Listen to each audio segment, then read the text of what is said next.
There's probably 15. Am I taking these out? Yeah. Let me Did see. you find that Bob yet?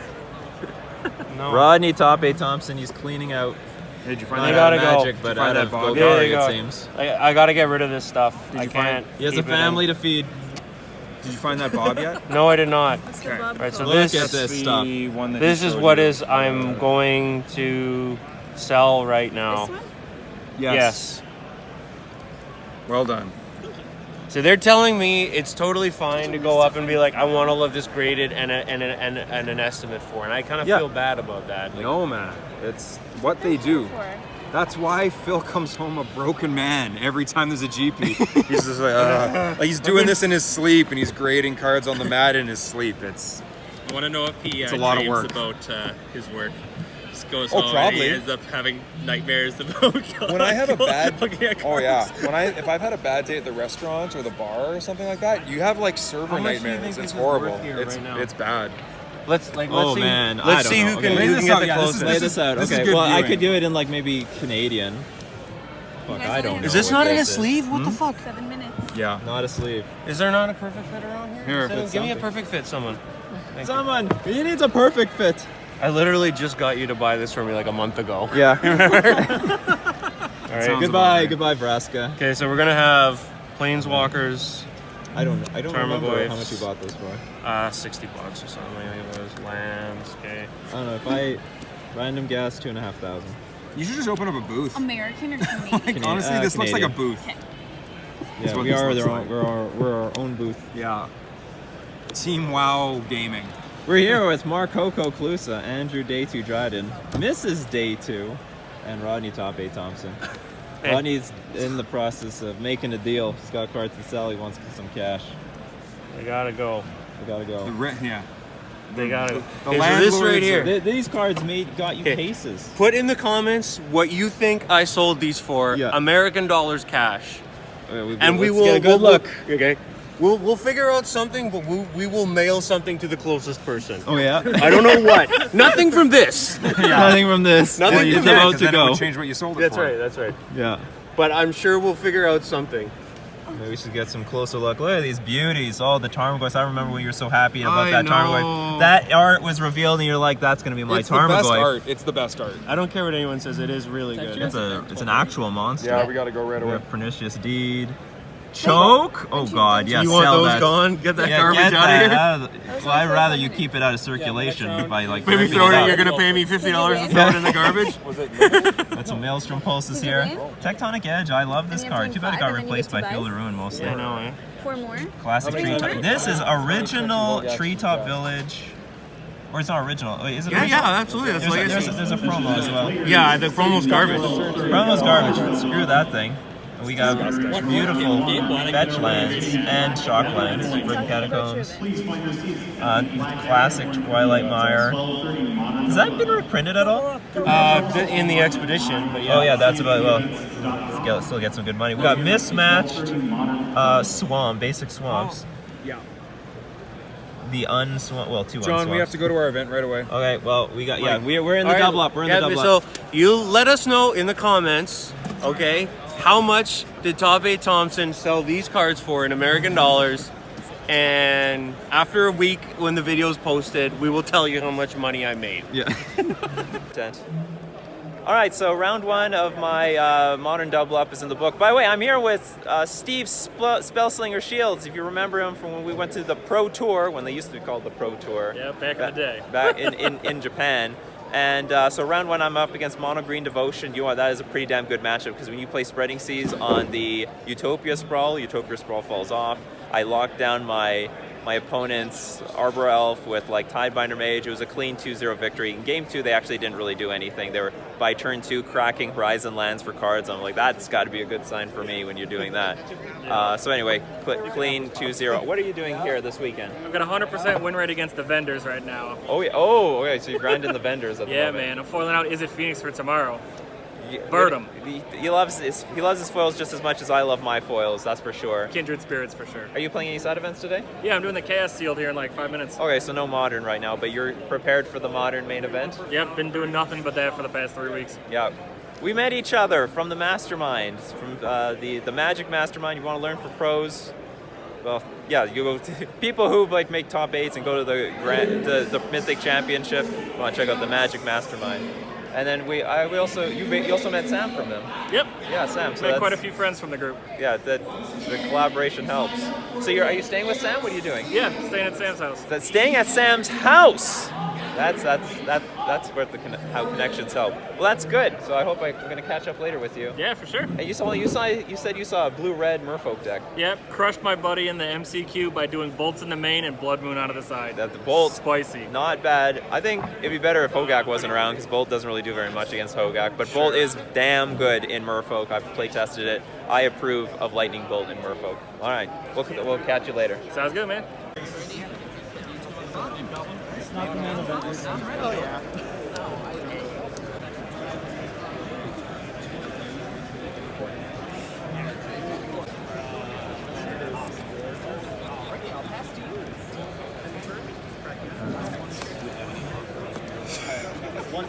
Guide into guides, yeah. Jesus. Yeah, that doesn't happen often. No, and it's really scary as well. For spear. Yeah. Combat. Have a spike you. Take a friend for 4? Yep. 15 to 5. I'm just dead to that. I think so. I am in fact just dead to that. Yeah. This hand was really good, but This never happens. that was insane. Yes, good Yeah. games. All right, so round one's in the books, and it Yep. looks like you brought both Merfolk and Burn here today. And Phoenix. Oh, and Phoenix, you've got all the decks. Yeah, I brought everything that I sort of own and have bought into. Yeah. But you know, as true to your channel, you are playing Burn in this first double up. That's right, playing Boros Burn in this first double up. I'm probably going to play Burn the rest of the day. We'll see how it goes. Yeah, I don't know. Just I'm feeling it right now, and I've been doing well on Magic Online lately too. You know, as viewers of my channel will know, the leagues have been going pretty well. So if you don't subscribe to my channel as well, But make yeah, sure day to do 2 that. MTG. You've Day migrated. 2, You got your own channel. That's right, Day 2 MTG. 3 episodes are up already, and I don't know. I'll try to record something when we get back in town. But it was, yeah. Anyway, so yeah, playing Burn. You're up against Mardu. Up against Mardu. Mardu something. Not Mardu Pyromancer. Looks like Dreadhorde Alchemist. Yeah, the Dreadhorde Arcanist. Arcanist, Death yeah. Shadows, like Mardu Death Shadow. Oh, okay. Oh, then that's a serious deck. Yeah. That's new. Because it's got the Ranger Captain of Yep. whatever. Yeah, that's so definitely it's a got new tutor spells. It's new playing tier deck. It's playing Unearth, things like that. Yeah. So game 1 was pretty good. Just sort of curved out. Played an Eidolon on turn 2 and then just bolted them to death like That's over the enough. next 3 or 4 turns. Yeah. Yeah, it worked out pretty well. Game 2 I sideboarded wrong. I didn't What see, what happened? well, I What didn't see happened, Death JP? Shadows, so I thought it might have just been Pyromancer or something at first, and I didn't see. Oh yeah, you did. I Like, guess you didn't see the any- Ranger either. I didn't see the Ranger Captain or anything like that. So I didn't sideboard totally. I probably should have assumed it was. Yeah. But I brought in cards that still weren't bad. Anyway, ended up just getting killed by Death Shadows. I got them down to like 5 life, but then they gained life up to like 8. Yeah, and then did. they played a couple Death Shadows, and then and then they had a Ranger Captain out. I just couldn't beat them. And then game 3 was just ridiculous. Game 3 is one of those hands you're like, oh man, I remember that. That was so good. It was my opening. So I'm on the play in game 3. On the play. On the play. My opening hand is 2 lands. This is dirty. 2 lands, a Skullcrack, a Swift Spear, and 3 Goblin Guides. Got 3 of a kind. So I go turn 1 Goblin Guide attack, revealed I think it was a Bloodstained Mire, goes to 2. Good. They A shock play, land? yeah, Sorry, they, fetch land. Fetch land. They played Horizon Land, Oh, that's good. paid a life, Inquisition. Yeah. They see the hand, they go, oh. They take the Skullcrack, I think because they were hoping they could make it till turn 3 or They had something. life gains cards in the hand. And they had life gain cards in hand. Wasn't going to be enough. We untap. I play 2 more Goblin Guides. Attack with all Boom. 3. Boom. I think I revealed 2 lands as well, so they've got Yeah. all these cards in hand now. You have all the cards. But they're down to 11 life. I think, what did they do on turn 2? They played a Dreadhorde Arcanist. Yeah. I untapped. Lava. Like it was just a. I beat a turn 1 hand disruption spell and a turn 2 blocker that I was basically just suiciding into. And I was just like, no, this is 3 Goblin Guides is way too much. That's the kind of hand I would get against Rodney. That's the Right. kind of hand that I would only get against Rodney, and he'd be like, "This is ridiculous." Yeah. No, it Goblin was- Guide is a horrible card. They should never have They should printed never this. have any card Rodney loses to. Spreading Yeah. Seas, Goblin Yeah. Guide. They should never have printed this card. Yeah, this is No, awful. yeah, it was. I was honest. I was like, okay, good. We get a game 3 buy. So yeah, no, really excited about that. How about you though? Turn 3 win. It was a turn 3 win, which I beat Green Devotion in 2 games. do you want to spin the camera around or? Well, they already know. Oh right. Oh, you already Yeah, recorded? Okay, yeah. cool. Well, yeah, no, it's awesome. I wasn't waiting for you. Fair enough. Took me It took so long. Took me for too your- long. Yeah. Well, there were a couple. It got a little grindy in game 2. There's a lot of people from Winnipeg here too. A lot of Oh, yeah, judges. There's Minneapolis. a lot. Yeah, a lot of people Closest. from Winnipeg here. That's, oddly enough, 8 hours away. This is the closest tournament we can get to. Yeah. The one disappointing thing about this tournament, you know what? I shouldn't say it. I didn't check. The tournament just started. How do you judge? Well, because every GP I go to, I always want to see a cool side event. Specifically, there's this one that I remember. I think it was in Oklahoma when we went there, but there was this really cool side event that Mark, Coco, Klusa, and I played in. It was called Standard Sealed. It was every standard legal set at the time. You had a sealed pool. So I think it was something like $30 to buy in. The price doesn't matter, but you got 9 packs. And I forget what was legal at the time. I know Theros was legal at the time, but that's all I really remember. Oh my god. But yeah, you got 9 packs, one from each standard legal set to make a sealed pool. It was different, it was unique, it was very, very interesting, and Maybe you only liked it. Maybe, but you know what? It was fun and it was different, and I always want to see different weird side events like that, and unfortunately that doesn't seem to happen very often. So I didn't check Saturday and Sunday, but there's no interesting events like that today. So I'm hoping there's a few things like that this weekend, and that would make me happy. If Channel Fireball wanted one constructive piece of criticism, I'd have would be have more weird side events like that. I think they're whatever. I think they are probing, and Yeah. maybe you got to tell Channel Fireball that you like it, and they'll bring it back. I have to go find Can Moshi. I gotta go tell find Moshi. That's what I gotta We're do. gonna hashtag Moshi in this. I should. That'd be a good idea. All right, so that wraps up their first round of the modern double up. All right, so round 2's in the books. We're actually done because there is a great rule in these double ups and actually all these side events. If you go 2-0, you can basically drop from the event and then just tell them that you force the split for round 3. So that's great. In this really double good up, change. this double up meant that we both earned a box. We went with Dominaria because this is the easiest thing that we can sell locally. Like, I think it's the most expensive thing that we can sell locally. So we just want to get that money. Get Said, that EV. May the odds be in our favor? No, we don't need Dirty odds. spikes. We just need to be lucky finding a buyer. Cool. Round 2, I was up against Eldrazi Stompy, and do you know what? They sort of stomped me in game 1, but in games 2 and 3, they had sort of really crappy hands, and my lords did what they were meant to do. It was actually a bit awkward because the Mutavault killed me in game 1 because of my Lord of Atlantis. 3 unblockable, 3 damage. Oh, they had a Mutavault. Yeah, they had a Mutavault. It was Eldrazi. It was a colorless Eldrazi Stompy. Yeah. And in game 3, game 3 I racked them. They played Simian Spirit Guide, Chalice on 1 on the play, but I had Cavern of Souls into Command of Speaker, and I just played Lords for the rest of it. They kept trying to answer them, but with Dismembers, that comes at a cost, and they didn't put any pressure on the board, so it was easy. They play Urborg, don't they? No, I think the really old list. Really old. I haven't played the it in a original. while. With the what was it called? The Eye of Ugin. Yeah. That's- No, I remember the Eye that of one. Ugin list played. No, I remember that one, but I haven't looked at a list in a long Yeah, time, neither so have I. I just wasn't sure. So haven't you? Burn versus. Goblins. Oh, yeah. Mono red goblins. So yeah, pretty happy with how both my matchups went up. I was worried about facing Hogak, all this stuff.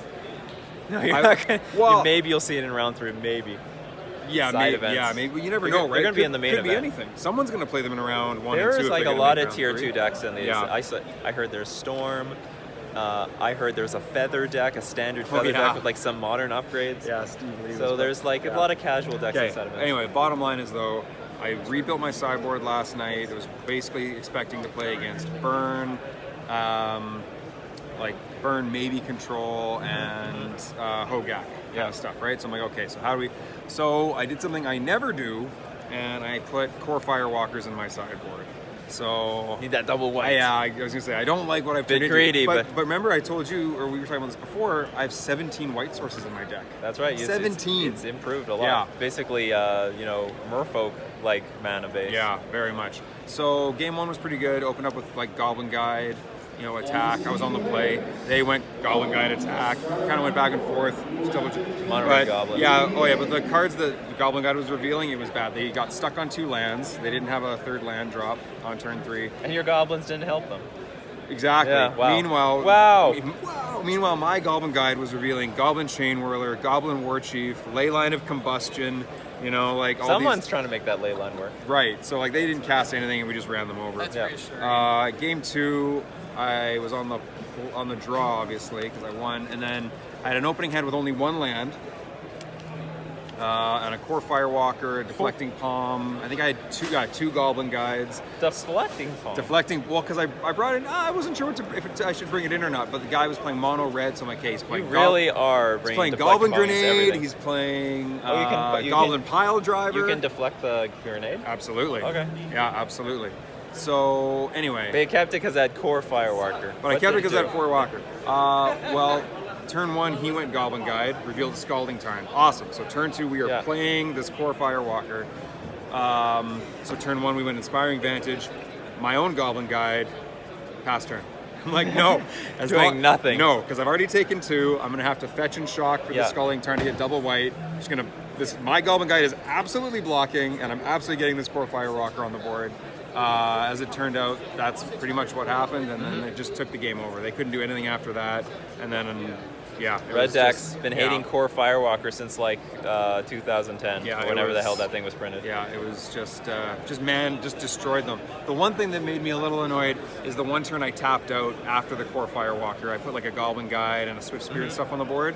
That's when they came back and Goblin Grenaded me, and I was like, damn it, I have this Deflecting Palm. This would have been so sick. Wow. But I ended up killing them with the Deflecting Palm. Excellent. They attacked in with 2 creatures, and they had to try to make something happen. Yeah, the guy was like, we could have just ended there, but I don't want it to draw. You tried to do something. Exactly. Right. He went down with honor.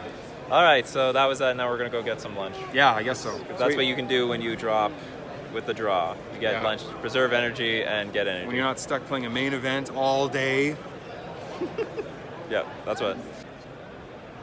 All right, so second modern event has fired. I'm in it.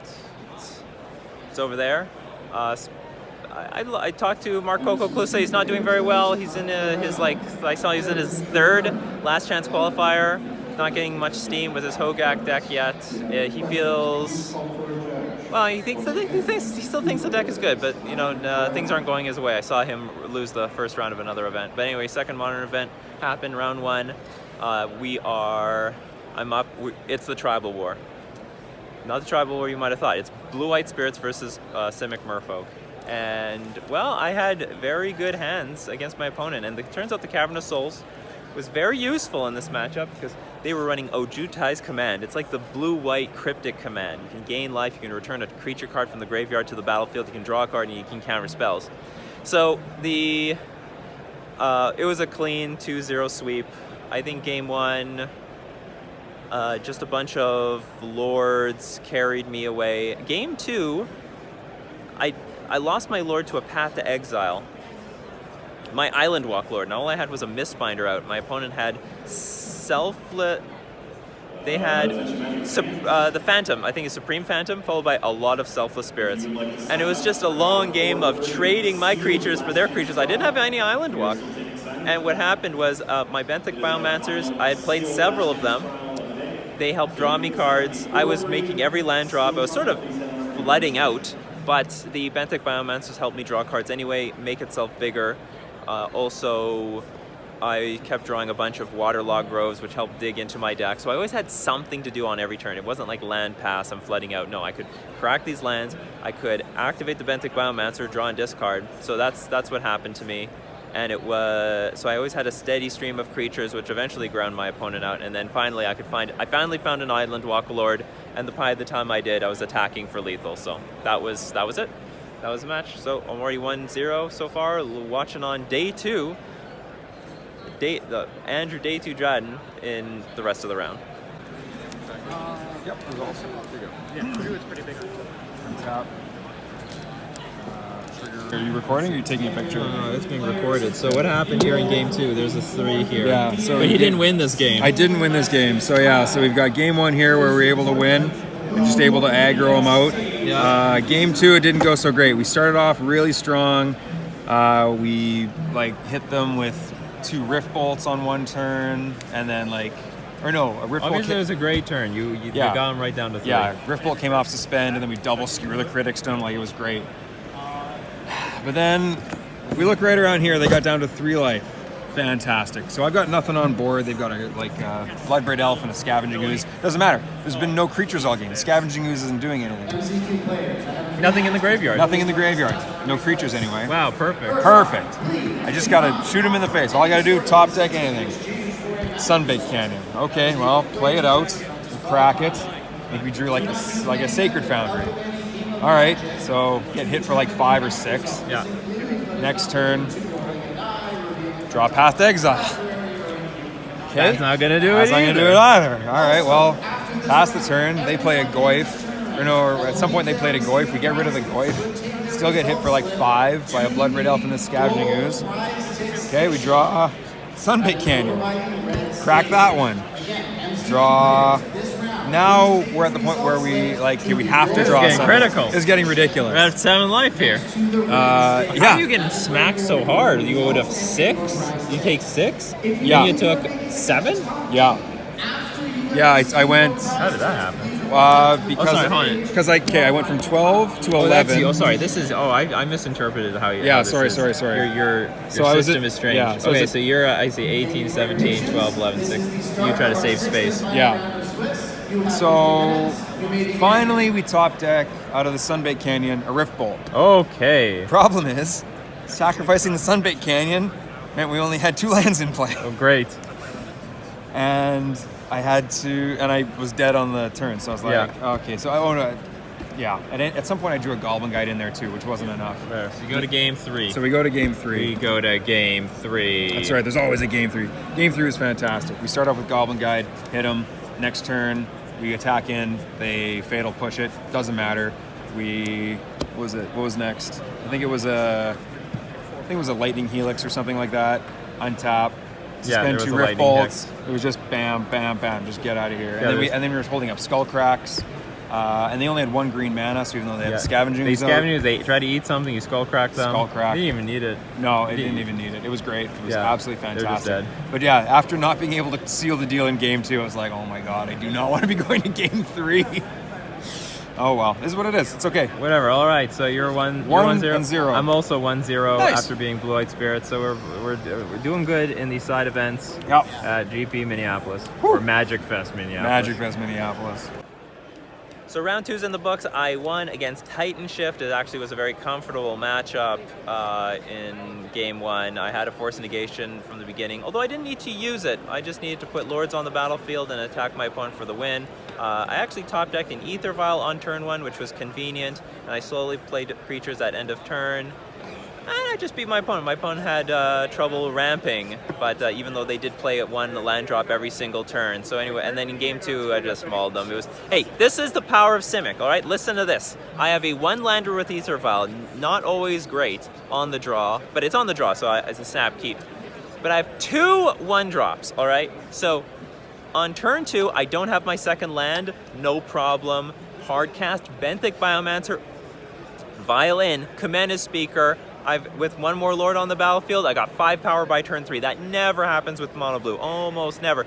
You got this 1-lander with Vial on 1. You don't have anything to put in play with the lands or the Vial, and then you finally start getting your game going on turn 3 by putting a creature in play, not even attacking. That was the power of Simic Merfolk. I smashed my opponent with a bunch of Lords. I had 2 Lords, Commander Speaker, Benthic Biomancer in play. They tried to play Sweltering Suns. Force of Negation, the Sweltering Suns. Sweltering Suns go to the graveyard, and that was it. So I did the forced draw thing, and I got 300 tickets, so I have half a box, and I have 1 more event today. Can't wait to get into it. And now we're going to talk to Rodney Top 8 Thompson. All right. Talk to us, Rodney Thompson. Okay, so I actually didn't play any match today, as you saw earlier. I was talking about selling some cards. On the hunt. I was on the hunt. I went to got you. several different vendors.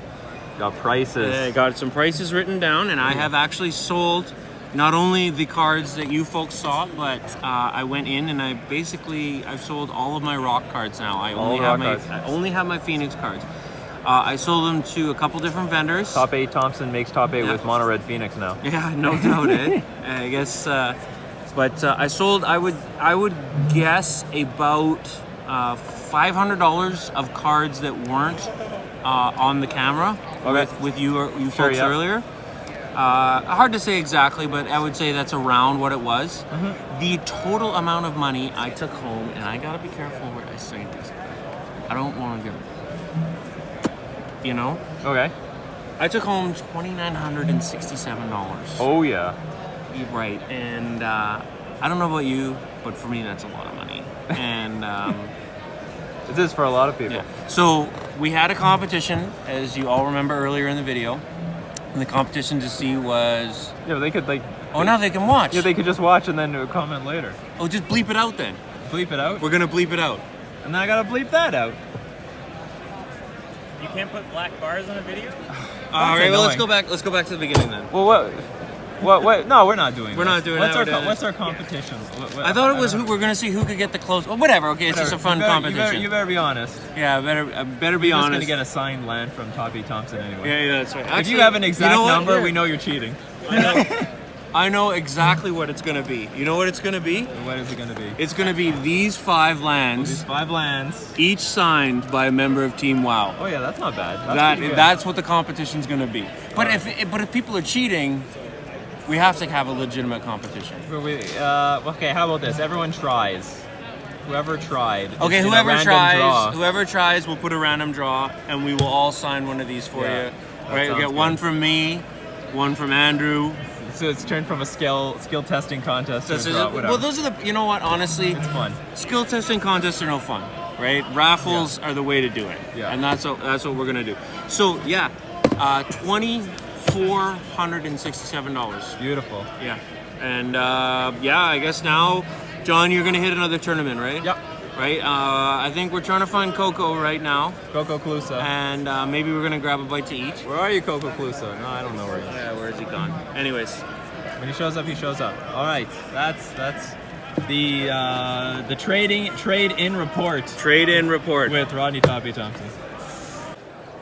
All right, so I'm here with our driver to Minneapolis, Dan Death and Taxes Bjornsson. This guy is usually on Eldrazi and Taxes, but what have you brought today this weekend? Thalia Stompy. Thalia Stompy, Yeah. he's following the ways of Jason the Splicer A Samard. little bit, yeah. And Spider Space on Twitch. Oh and yeah, all absolutely. those guys, yeah. There's a good community. There's a good Death and Taxes community out there. Yeah. All right, so how much Modern have you played so far this weekend?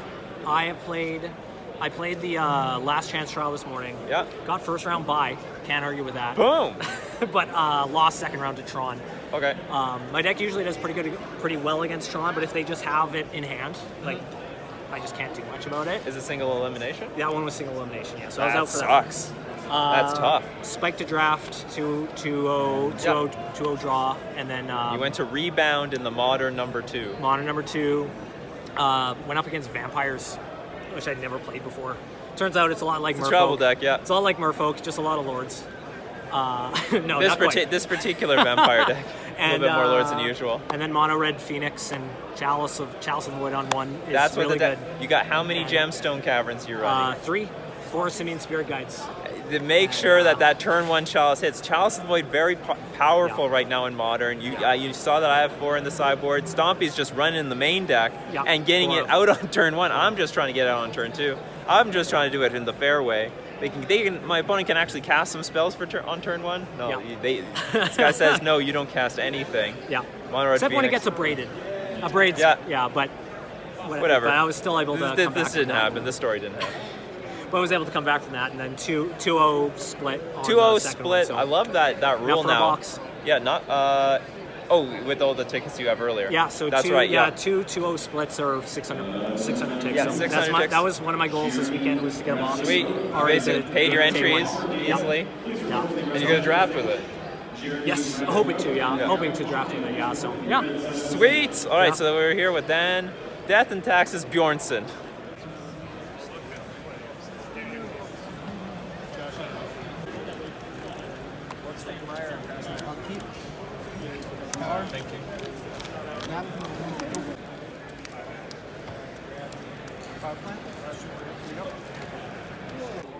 Okay, Rodney, you just saw the power that Hogak can do. That's what we're talking about? That's what we're going to talk. See, I've never Rodney, seen Hogak. I Yeah, haven't been playing Magic. That's why I sold my card. Yeah, so like, yeah, he hasn't been around in Modern for like the last month. He just got to 3 see months even, yeah. He just got to see what Hogak can actually do. So what is your impression? That card is obscene. He saw a turn 2 Hogak. I saw a turn 2 Hogak. Yeah.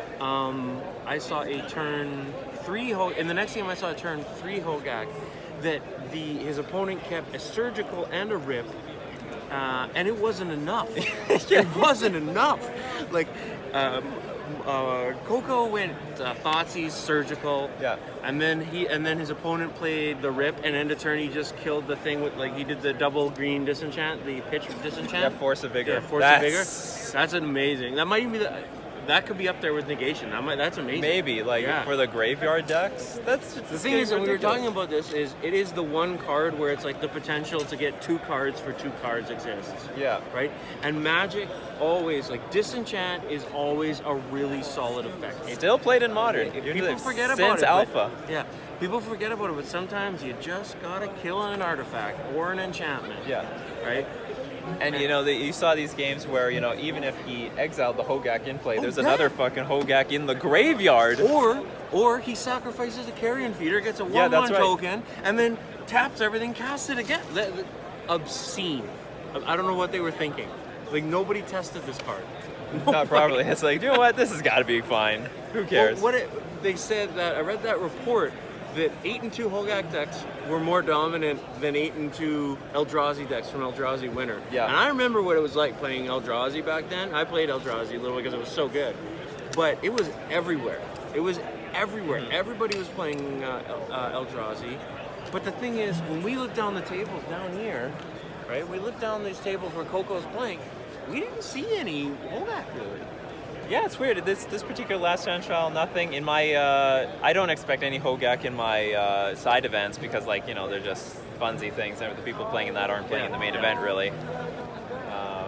I don't know. Or the people who are playing Hogak already have their buys. I guess. Yeah, this is the end of it. Everyone playing Hogak already won a GPT, and they're just like, they're done. I'm gonna go home and go get some sushi. That's right. Whatever. That's right. All right. So yeah, that's Rodney's. That's obscene. Rodney Top 8 Thompson's reaction to Hogak. Oh, dude, when I took out the 16. All right. Yeah. Trying to get 2 buys. I think I have 1 buy tomorrow, but I got you. Meaning you're shocking 1 out? Yeah. Okay.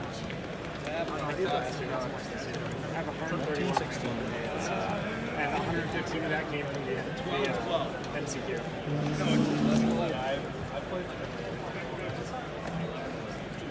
Are you guys going to be here for just a little bit? Really? Yep. You guys not watching the stuff while I go ahead and flip? I'm not concentrating on the game. I'll be here. I'll watch him. Just shy.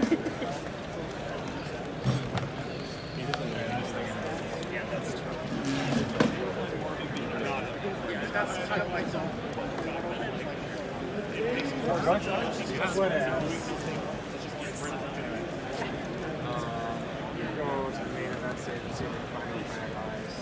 ahead, up 1 with all the Bridger. Lily. 5.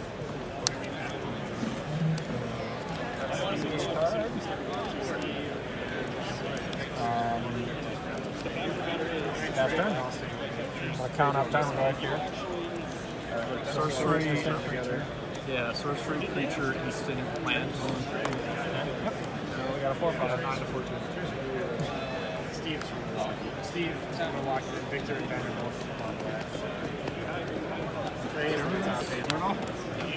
It's not even fair, man. Okay, so Modern number 3, easy victories. Round 1, actually, I was up against Blue Moon. Blue Moon. It looked like Izzet Phoenix for a second, but as the game progressed, it was a lot slower. They played Thing in the Ice turn 2, but I was super well prepared for it with Tiebinder Mage. Sorry, not Tiebinder Mage. Merfolk Trickster and Harbinger of the Tides. Harbinger of the Tides, and I was able to be very patient. My opponent played eventually this 5-mana Ral Zarek, and I was able to. I had a Lord in play. They didn't kill it, digging for something. I opted to play another Lord and then be able to kill this Ralzeric, just take it off the board. I probably could kill it anyway, even if they shot my Lord, because they would have to minus their ability. But anyway, so Thing in the Ice like flips in all the games, but I just deal with it with Trickster and Harbinger. I believe it was in game 1 was they bounced my board. I had millions of Lords on the battlefield. They attack, Vial in, Harbinger, bounce it back, and that was basically over from there. And then in game 2, it was a very patient game where there's this Thing in the Ice on 1, and I had just a bunch of Merfolk Tricksters in play, a bunch of Lords in hand. I had a Vial in this game. And it was a game of like patience, and I was just attacking with these Merfolk Tricksters and a Mutavault. And my opponent, when am I going to like activate the Thing in the Ice? Because once they do it, I get the Tricksters back, and then I just trickster this thing down, like turn after turn after turn after turn. But anyway, so they decide, I don't know what to do. Bolt you. All my stuff gets bounced. I just trickster this thing down, and there's no defense. All the spells have been cast, so I don't have to worry about that. I did face Blood Moon in game 1. I forgot about that. Vial was super important because it locked down my Mutavault. It locked down, a Horizon Land and a Cavern of Souls. I only had one blue source.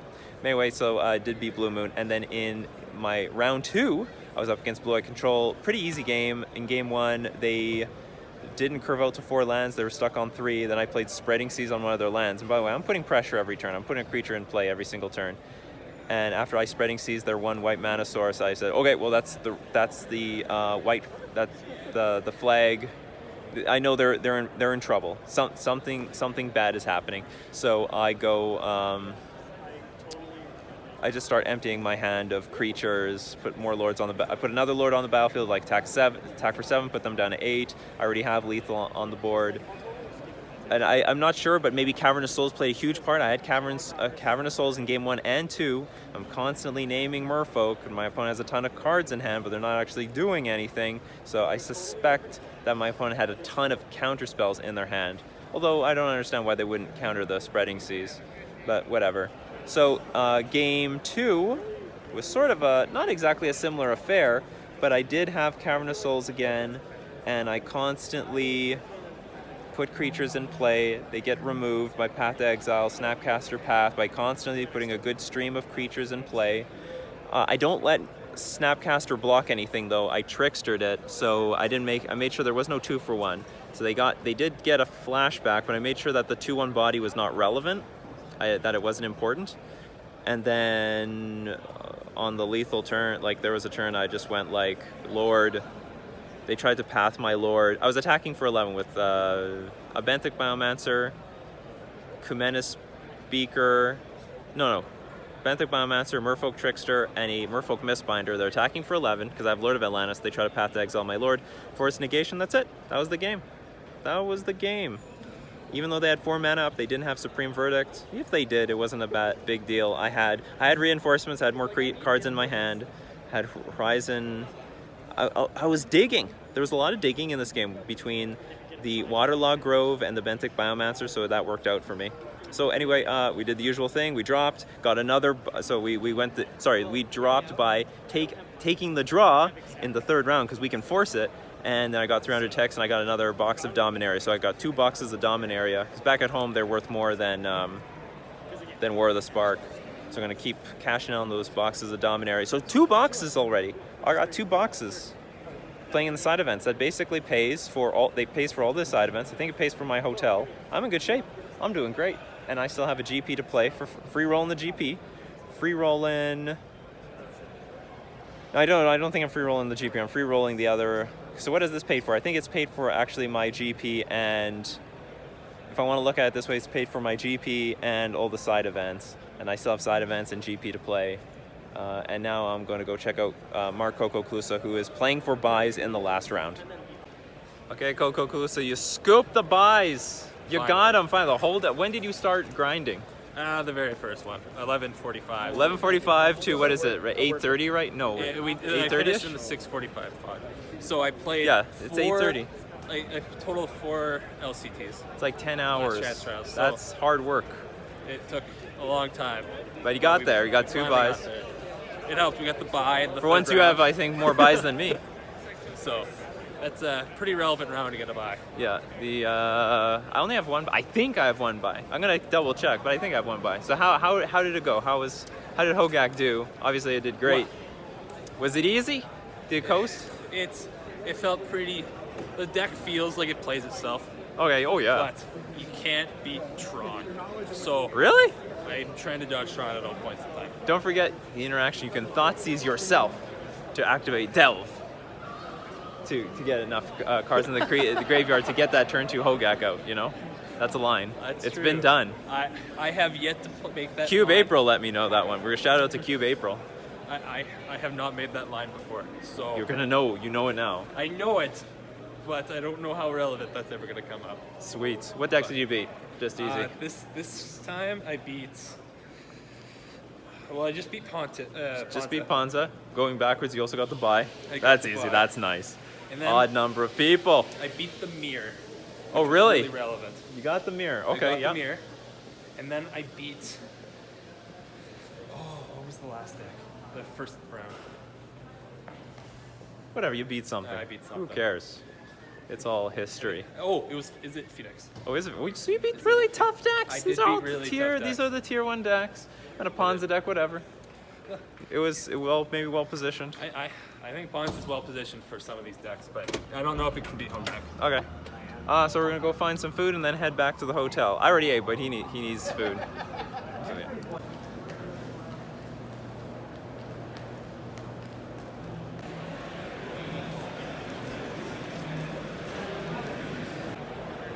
Okay, well, I haven't been able to vlog since I got here, but 3 rounds have gone by so far. Sorry, 4 rounds, because I got a buy, so I didn't have to do round 1. If you want those buys, you gotta play enough at your local game store, and you need to like grind a lot at the GP. You're gonna get like 3x multiplier points, and you know, if you play a few GPs, then it's gonna add up to a buy, and it matters a lot. That's why I didn't play the LCQs, last chance qualifiers yesterday, because I already had a buy. I didn't have to worry about it. Well, I mean, and 1 buy is better than 0. So round 1, I'm up against Is It Phoenix. So, you know, even though Hogak is big and all that, people are still playing Is It Phoenix. Maybe that's the reason they think they have a good matchup. Game 1, I lose because my opponent flips a thing in the ice and I really can't do anything about it. Game 2 was a completely different situation. I had 2 Aether Vials in play, and I also had a lot of interaction with including Harbinger of the Tides and Merfolk Trickster and a decent chunk of Lords to back up my position. I was up against Thing in the Ice again, but that time it didn't matter. I was tapping it down with Merfolk Trickster and eventually bounced it back to my opponent's hand. They couldn't really do anything about it. And I put enough Lords on the battlefield that you can't even anger the gods, everything away. Oh no, but they did actually. I think they did. They still angered, bolted something, exiled like 4 creatures, but I still vialed in 2 more Lords at end of turn, and it was good enough to win the game. And in the game 3, I have Chalice of the Void in my opening hand, so I keep it, play Chalice on 1, and then I draw another Chalice, I play another Chalice on 1, and from there my opponent was just like a sort of a sitting duck. I believe I had a Force of Negation No, I didn't have a Force of Negation. I had a bunch of Lords though. So I played 1 Lord past, and with 2 mana up, I played Merfolk Trickster at end of turn, and then on my turn, I played 2 Lords, making everything at least 4 toughness, and I was able to win that game.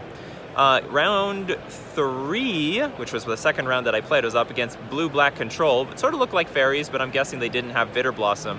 It was just a Blue-Black Control deck. They had a clunky start with Creeping Tar Pit, and I just had a fast start. I just had creatures, fast creatures, very mana efficient, play Commander Speaker and a Merfolk Mistbinder, start off with Benthic Biomancer, Commander Speaker turn 1, following up by with more creatures on turn 2, and by turn 3 play 2 creatures and just overwhelm my opponent.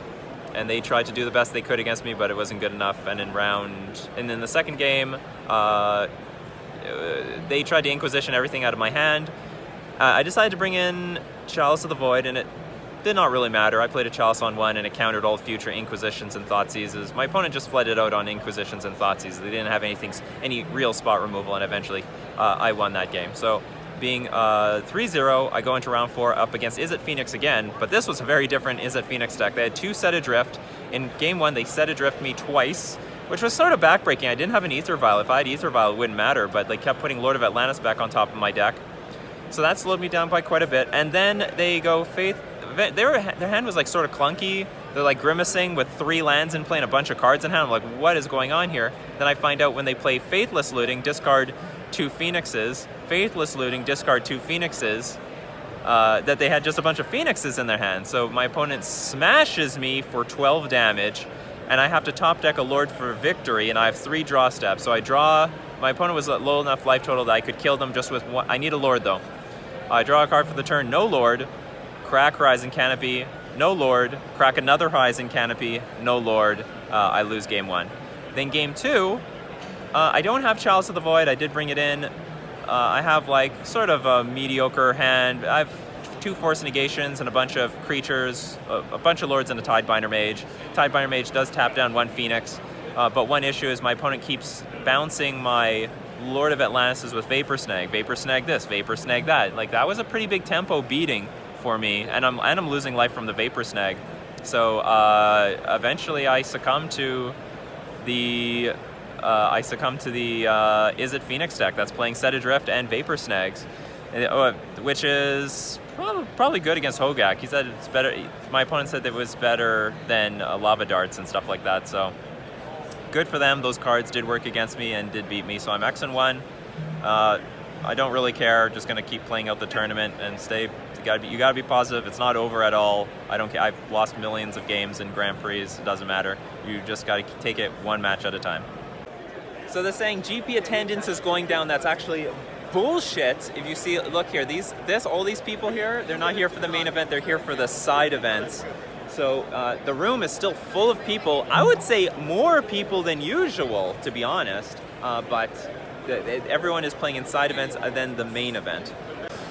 There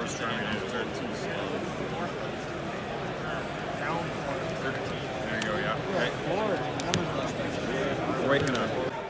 All right, so I'm here with Mark, Coco, Klusa, and quite a few rounds have passed. So in round, what is it? Round 7 right now? 7, 6, 5. In round 5, I'm up against Hogak. I'm not I thought I was thrilled. I had the play and I like Goldfish beat them, but in games 2 and 3 were not the games I wanted. They brought in 3 Fatal Pushes, 2 Assassin's Trophies, and I had to fight through 4 pieces of removal in games 2 and 3, and let me tell you, that did not work out for me. I play a Lord, they kill. I play a Lord, Fatal Push. I play another Lord, Assassin's Trophy. I play another Lord, they kill it again with something. And then I just could not keep my creatures on the battlefield, even though my opponent had a really slow hand. So anyway, I lost game 2 and 3 in very similar fashion. My hands were just clunky. If I had an Aether Vial or 4 lands in play, I probably could have beat that Hogak player if I played 2 creatures in play turn. You started recording while I was in the bathroom? Absolutely, that's the right time to do it. Oh, wow. You don't like... Well, I'll just see myself up. Round 6, I'm up against Burn, and the hand was really good. Turn 1, Aether Vial into Spreading Seas, and they attacked a Swift Spear. They played Goblin Guide off of 1 red mana and attacked a Swift Spear and Goblin Guide. 1/2 Swift Spear, I Violin, Commander Speaker, block it. It's 2/2 because of an island didn't play. They didn't see it coming. That's the power of Simic. That's the advantage of going Simic. And the Swift Spear died, and I just rolled them. In games 2, it was beautiful. I played an Aether Vial, they played an Eidolon, and I just put Lords in play, and for some reason they had no creature interaction. Just every Lord went in play, and my opponent lost. And then in the last round, I played against Dice Factory. I've played against this deck online. It's a deck that creates a lot of mana by playing cards that add charge counters or move charge counters from artifact to artifact, and they play with Everflowing Chalice, which adds mana, and I think it's Spatial Cornucopia, which also adds mana. Anyway, game 1, I have a pretty good offense with Lords, and I kill my opponent. But it was actually something very interesting what happened. They played a Walking Ballista, which could have... They screwed up a Walking Ballista. my opponent screwed up a Walking Ballista by trying to kill a Benthic Biomancer and a Comena Speaker in play, but the Comena Speaker was a 2/2, of course, not a 1/1. And this blunder lost the game. However, a player sitting beside us made mention that my opponent, she could take her ballista moves back because no information was gained, and make the right, shooting the right things and make the right blocks. So that is a particular new rule that is around in Magic the Gathering. But in games 2 and 3, okay, game 2 I lost because I couldn't find a second land. I had a bunch of force and negations, which I thought was good. It's an ensnaring bridge deck. But I lost. We went 13 turns. I had 1 land. My opponent had had infinite mana, like basically infinite mana. And eventually, by like turn 20, she found like what's it called, Walking Ballista, and I died. And in game 3, it was a tight game. I was on a 1-lander again, and for a few turns I didn't have a land, and I kept the 1-lander on the play at 7 because I had 2 force negations. And you know what? You never know when you need this force negation to counter those ensnaring bridges or the Karn the Great Crater. And I had a bunch of lords, and finally when I found my second land, Merfolk Mistbinder. Then play Master of the Pearl Trident, put the right amount of pressure on my opponent, and they lost. So I'm X and 2 right now. How about Mark Coco Klusa? What happened last little while? I'm also X and 2. Yeah. Just beat Tron, redeemed myself, lost to Tron the round before. Right. But, you played against 3 Trons today? Yeah. Wow, that's the metagame I want to see. I'm undefeated against Tron. That's not the metagame I want to see. I'm playing Hogak, and Hogak does not like Tron. Yeah.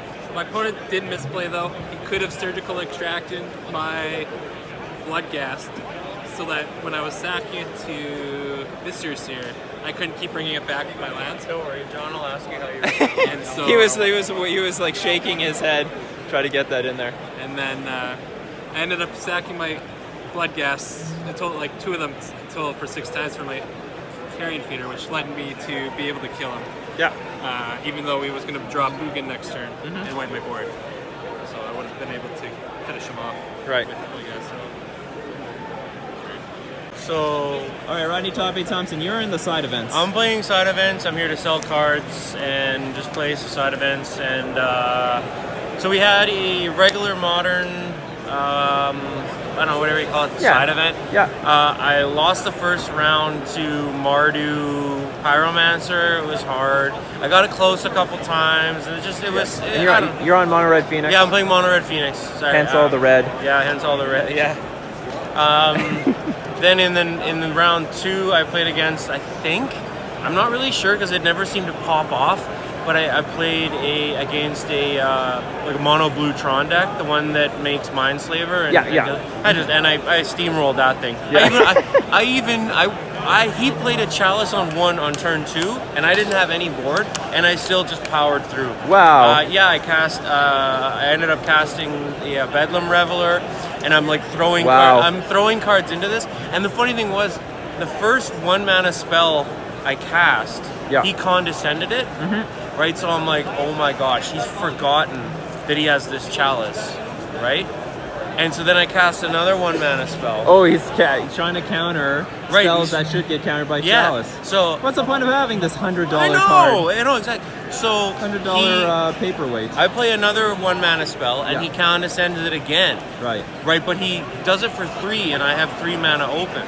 And I'm like, am I going to call his bluff? And I'm like, no, it's countered. Okay, it's countered. Right, it's countered. What are you going to do with 3 But mana? what am I going to do? But I'm going to I'm going to try and slip these 1-mana spells in, right? Oh, you draw out the counters for the big stuff. Yeah.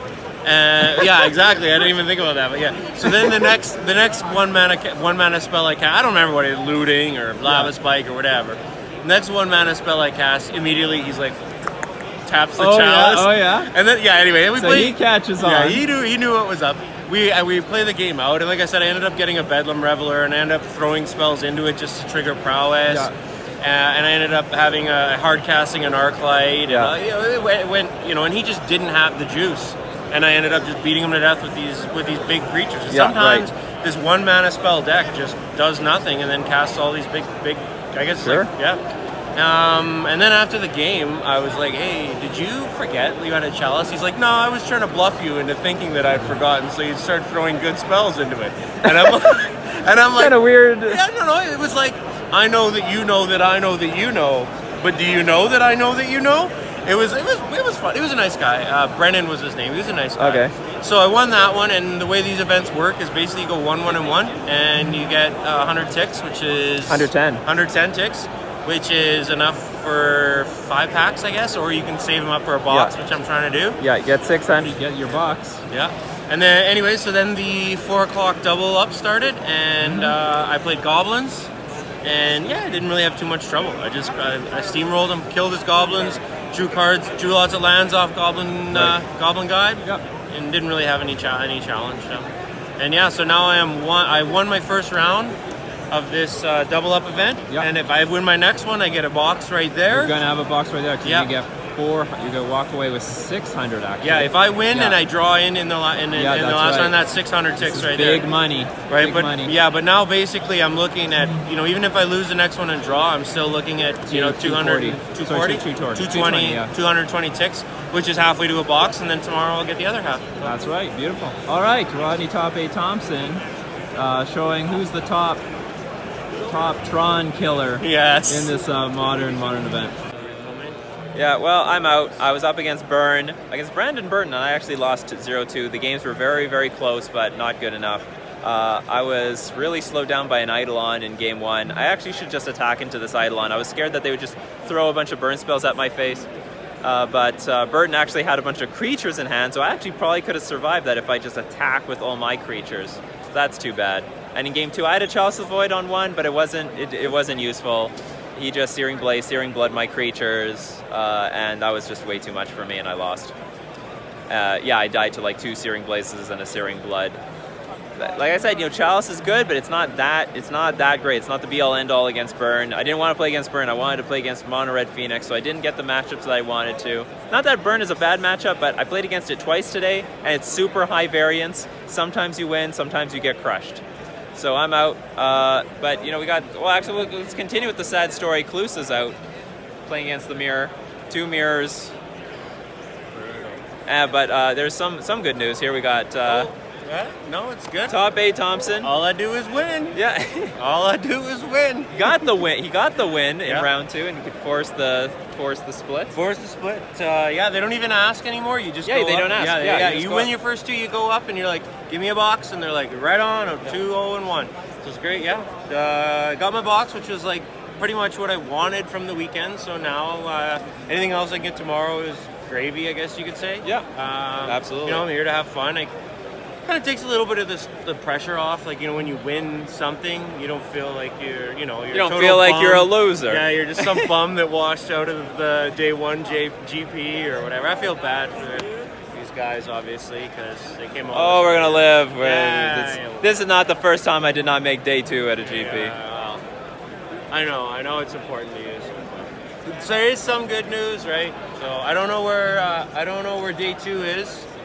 He had a really rough. Not making day 2. That's for sure. No, that's for sure. He didn't even try. He had a really rough round 1 in one of these double up events, and he was pretty rattled.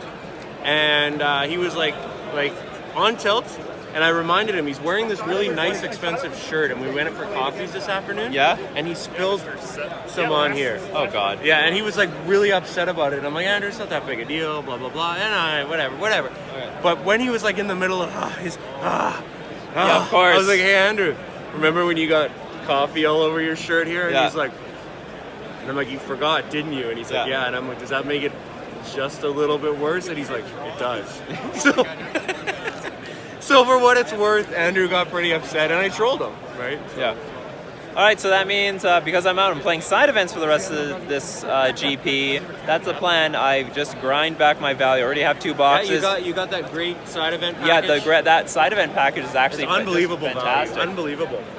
But apparently, well, I don't know. Maybe everyone's complaining that they give less prize tickets and the boxes are worth more. But maybe it's mitigated if you get the package. Yeah. Oh, for sure. Yeah. If you get the package. Because what they do, if you can't make every event, you can literally just take the tickets to the vendor and be like, I didn't make this event, and they'll give you prize ticks for it. So if you have a double up ticket left, you just get 100 tickets. Right. If you have a regular event, you just get 50 tickets. Right. So worst case scenario, you end up with half a box. Mm-hmm. Right. That's right. I mean, you're spending was it $89, $99? But I think you're silly if you're coming here. Even if you're planning to play in the GP, get one of these packages because The packages are great. I like the packages. You get your promo, you get your playmat. You get a foil lightning bolt. Yeah, foil, nothing. Yeah, so that's like $30 right there. Yeah. And you get the playmat. So you get a lot of value, and if you can sell that playmat, I have people already asking me for it for $20-25, so I'll probably sell it for like that. Yeah. I got buyers already. They heard it. You got the lightning bolt playmat. All I right. want Nikachu's bolt. 20, 25. You should start playing with the bolt. Well, I have. Have you been playing with it? Oh, with the bolt playmat? With the bolt Oh, no, playmat, I haven't played with the bolt playmat. Not yet. That's a pretty good troll, I guess. Yeah. See, I was debating. Command a speaker. I was debating playing with mine. But as you folks know, I sold all my rock cards earlier, so I don't even have rock. But I still get them with the Tarmogoyf map, or with the Tarmogoyf mat. And I even pull out my little dice box, and it's got the Tarmogoyf dice in there. So I'm double getting them. Double getting them. I don't know if it's worked on anyone so far, but the game within the game. You've always got to be playing the game within the game. I used to play some games with a poison counter in front of me. Yeah, that's a good one. And turn 1, island, ether vial. What is going on here? No one really got though. No, well, you don't know. You don't know what hands they keep. That's the troll. Yeah, I guess so. All right, so that's that. And I'll end up playing in some side events. Hey. So the deal is we want Andrew to draw, and he even wants to draw because we're going to go for sushi. So the best thing is if he offers his opponent a draw, they don't have to play. They're going to quickly get the prize tickets, and we get the fuck out of here. Nothing better than food. Yeah, nothing better. We're going to get the sushi. They're probably serving my deck tonight. Champ, you offer the draw like nothing ever before. So we have the sushi train. The train comes by, brings us to delicious sushi. We just get it here and then you put it in your mouth. Yeah, you gotta put it. Yeah, you put it in the mouth with the. Like go down here into here. Yeah. I'm already going to town on this. Yeah. Day 2 Dryden couldn't be here because it's a fun one to play. Too bad for Day 2 Dryden. Nothing is going his way on day 2. Yeah. 1 million plates of sushi later. We're slowing down. Stopping out. More. We're not even going to play it out at this point. We're so far behind. Yeah. Yo. It's glory. With See all them the coming plates. around the corner? With all the plates. Yeah. Here. Sorry, They got all the descriptions on them, Yeah. Sorry, we're at 120.05. I didn't see this great one. Ooh. Wait, what do we got? We got box number 2. Box number 2 of my winnings from my Constructed Fanatic package. Or the Spark, that's right. So, had kind of a rough day. Listen to your voice, I can't even hear you anymore. Can't even talk, it's so bad. This happens every GP. I do too much talking and the air conditioning just kills me. Anyway, but in the double up event, we're like, that's okay. Double up, this is when we gotta get our luck to hit our stride. Will be great. So round 1 was horrible. I managed to lose to Eldrazi Tron. It's not like it's just a buy like Eldrazi is, or like Tron is for the most part. Yeah.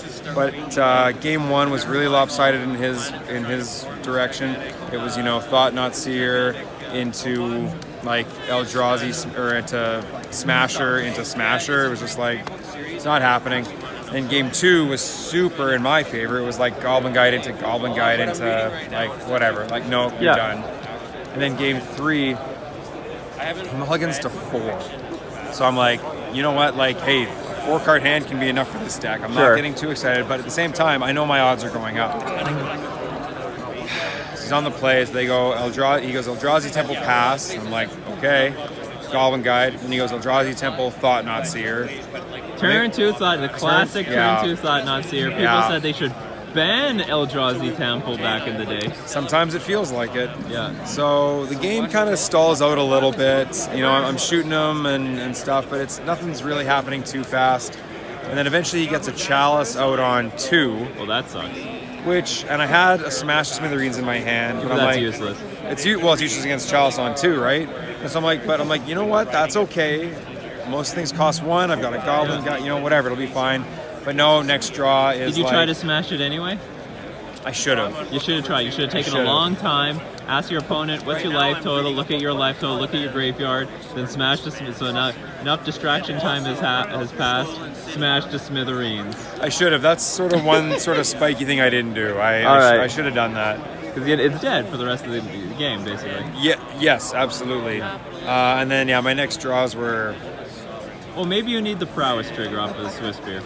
Right, and I never drew one of those either, but I had a lightning helix in my hand, and like I don't really remember, but draws weren't great. The chalice on 2 was actually better with how my draws went. I didn't get any 3 mana spells or 1 mana spells.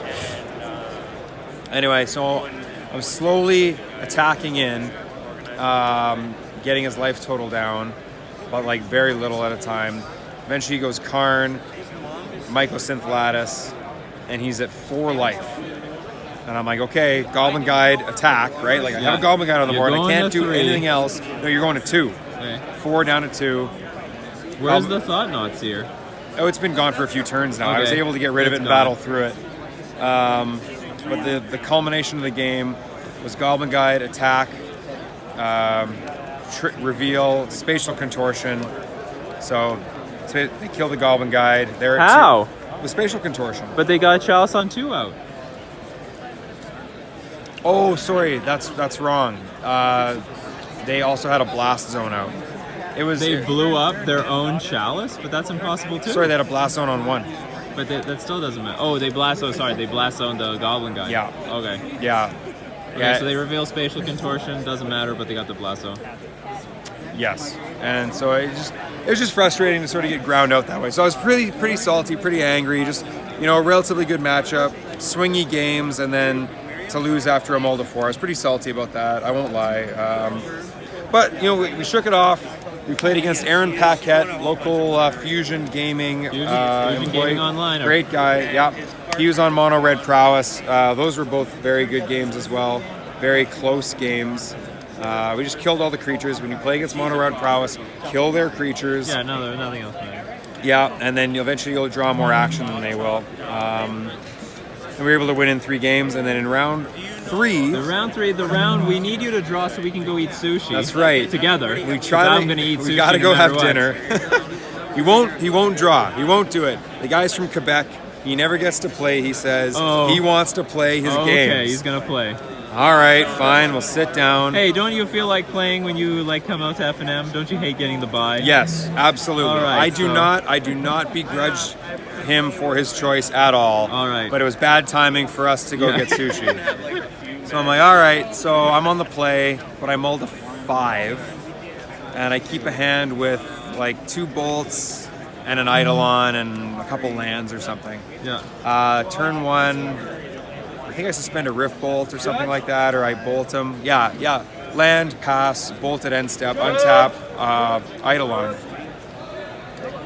He's playing Urza. He's playing... the Word deck? No, not the Word deck. The Grixis Thopter Foundry, Sword of the Meek. Yeah, that's Word. Oh, is it Word? Yeah, I feel like it's sort of been renamed to Thopter Sword. Oh, because but to they still play Word. Okay, so it was more Thopter Sword. That's kind of what I saw. Yeah. And so I play the Eidolon. I forgot. I want to tell you this. This is a story for you. I play the Eidolon, and the guy kind of like looks at his hand. He kind of shakes his head. He goes, "Why do you play this deck?"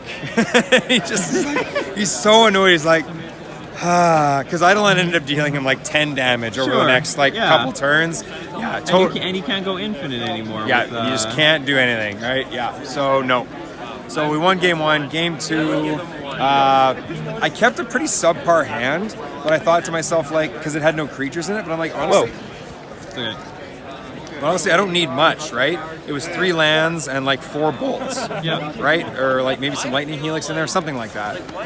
And I just turn after turn, just instant speed, bolt you, and then it was over after almost nothing. I didn't know if the deck played counter spells or not, but at a certain point, no, I'm just going for the win. I thought they might maybe they have some ceremonious rejections. But I thought they might have had like Force of Negation or something. I wasn't sure. I'm not sure either, but I don't think so. They don't have that many blue cards. Yeah, I guess that's true. And either way, I didn't see a single counter spell. I just got to go on autopilot. 3 damage. Yeah. 3 damage. 3 damage. And then the win was ours. So instead of the split, the guy ended up leaving with, what would it have been? 10% of what the prize pool was. Yeah, there you go. So, and I left with 90. So that is how we have afforded our good friend Liliana right here. There you go, Liliana. Rudy from Alpha Investments would be very pleased right now. That's right. So yeah, so I got one more side event that I can go into, and I got 2 boxes of, 2 boxes. So Nice, pretty good. sweet. So my round went pretty well. I was up against Byrne in the first round of this particular side event that I'm in right now, and it was great. I basically beat them pretty cleanly. I think in game 1 I had to control a Swiss beer with like tricksters and a lot of tricksters. There was a point my life total was getting low. They were sending burn spells to my face constantly, but fortunately I did have... Did I have Ether Vial? I don't think I had Ether Vial. I was just playing Trickster on Goblin Guide, play Lord of Atlantis, swing for 6. Then I start, I'm threatening lethal by next turn. They're on blocking duty. They're still playing burn spells to my face, but it's not fast enough, and I win game 1. And in game 2, my opponent, I did play Chalice on 1. It was a beating. They had a bunch of 1-drops in hand, but they also flooded out. So the moment I played Chalice, they had 1-drops in hand, they can't play, and then they just drew lands for the rest of the game and made an easy victory for me. So I'm 1-0 so far in this side event. I mean, does it do anything? I mean, I figure I only brought it in because I also have a cage. Because like usually it kills your things, but you can. So we're just like casually sitting around, and it turns out the Merfolk movie is on here, and the Eldrazi have arrived. The Eldrazi are here. We're waiting for the pizza.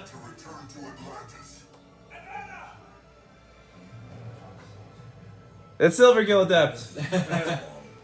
If they have like technology, does that make this like Merfolk Tron? What is this? Yeah, I guess so. Merfolk with Karn the Great Creator. White blue Merfolk? I guess so. Or like Kaladesh Merfolk? This just shows that Blue-White Merfolk is not that good. You guys stick to mono blue. Oh shit, jeez. Yeah, throw the big fork. I don't care if this gets me demonetized. Where is it? Great movie. I haven't seen it before, but I'm loving it so far. Yeah, so far it's pretty good. So we've got. What is Mark doing? I don't know. I'm What assuming are you he's watching? You're not gonna watch Aquaman? He's with us? watching. This is the You're gonna watch Aquaman? This Merfolk is movie. The Merfolk movie. He's watching. Aquaman? He's watching. Yeah, I watched it. He's watching LOL. It's what is this? Reliquary Tower? Yeah, pretty much, eh? Not that we see Desolate that. Lighthouse? Desolate. Yeah, I guess so. This is like a cathartic reunion. Yeah.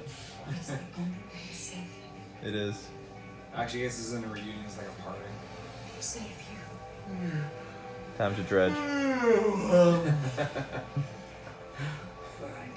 I don't know exactly what dredging means, but it has something to do with the water. Yeah, so dredging is when you pull something up from the bottom of a river. It's like when you like drag the bottom of the water surface. Oh, I see. Okay. Not the water. The opposite of the surface. The opposite of the surface.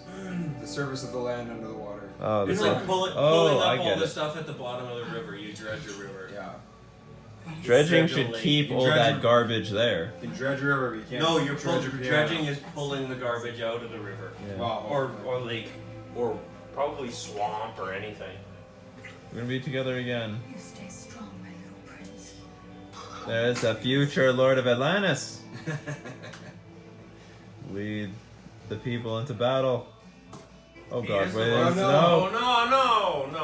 Infect is here. Where the fuck is our pizza? Yeah, we're waiting for pizza here. Delano's, what was it called? I gotta take a pizza. I gotta take a picture of it before we eat it, because I always take pictures of my pizzas when I'm on vacation.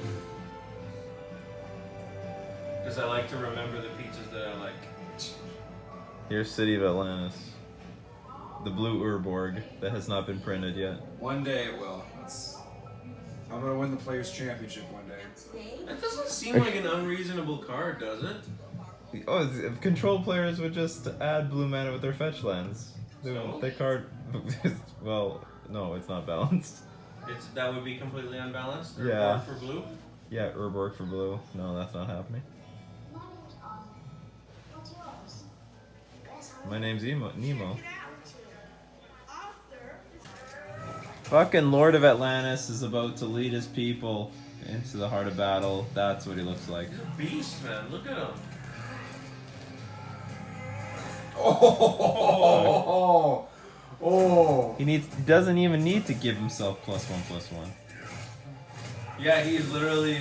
These guys are all 1/1s and he's a 2/2. Yeah. Fucking walking ballista is not. Doesn't do shit. This isn't Order Atlantis. This is a Wake Thrasher. after like I don't know. What's Wake Thrasher? It's a. What does it start as? A 1/1? It's a 1/1, but he gets +1/+1 until end of turn for every permanent you untap. Is it a U untap? Yeah, you untap. That's right. Yeah. Dun dun dun. No, it's Lord of Atlantis. I think it's a little bit lame the guy calls him Aquaman. Is this guy like Spider-Man? Like, does he have a reputation? Yeah, fucking right. Was like friendly neighborhood Aquaman? Is Yeah, it like the same absolutely. kind If you live in so the is the suburbs- Daily Bugle running stories on this guy? I don't feel like this. I don't know. Remember this, humans. You got saved by one Wake Thrasher.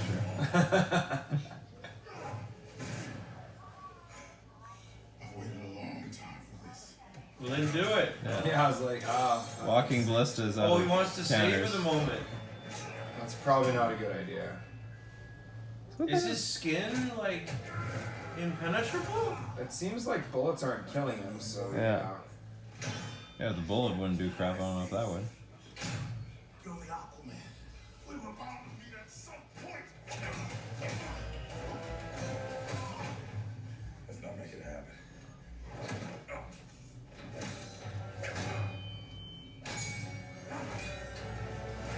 Oh! Jesus. Right in the face. Oh. Fucking torpedo. Torpedoed. Yeah. Yeah.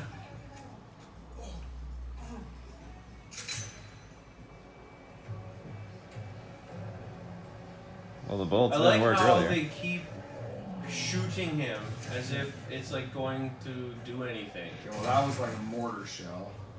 It wouldn't do that because they don't actually activate right away. No. You need, I think you need to shoot it like 10 meters or something before it is like explosive. It would just be like firing a giant slug out of the bottom. Well, clearly this movie is not very realistic then. Yeah, no shit.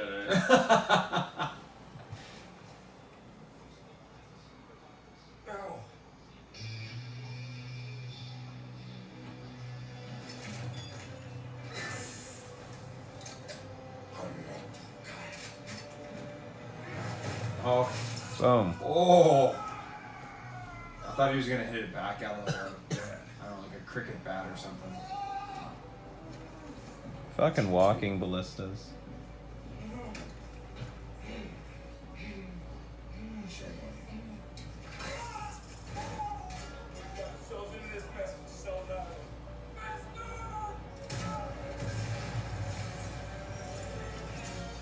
There's like tons of torpedoes there. Yeah, there's the torpedo room.